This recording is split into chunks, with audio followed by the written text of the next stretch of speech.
জামালপুরের মেলান্দহে হরিপুর ভাটিপাড়া গ্রামে শ্বশুর বাড়ি অবস্থানরত ভুয়া ডিবি ও ওসি পরিচয়ে দীর্ঘদিন যাবৎ বসবাস করে আসছেন ভুয়া ডিবি ওসি প্রতারক মিজানুর রহমান শাওন।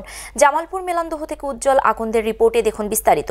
মিজানুর রহমান শাওন এলাকায় কখনো ডিবি কখনো থানার ওসি হিসেবে এলাকায় পরিচিতি লাভ করেন। মেলান্দহ উপজেলার নাংলা হরিপুর ভাটিপাড়া এলাকায় সরেজমিনে গিয়ে জানা যায় তিনি শ্বশুরবাড়ি হরিপুর গ্রামে একটি বিলাসবহুল বাড়ি নির্মাণ করছেন ডিবি পরিচয়ে। ভুয়া ডিবি মিজানুর রহমান শাওন তার কয়েকটি ফোন নাম্বারও রয়েছে। শুধু তাই নয়, তিনি দেশের বিভিন্ন সময় বিভিন্ন জায়গায় অবস্থান করেন। ঘটনাটি অবাক হলেও সত্যি, তিনি ডিবি ও ওসি পরিচয়ে হরিপুর ভাটিপাড়া গ্রামে বিবাহ করেন। গণমাধ্যম কর্মী অসংখ্যবার ফোনে যোগাযোগ করলেও ভুয়া ডিবি মিজানুর রহমানের সাথে কোনো যোগাযোগ করতে পারেনি।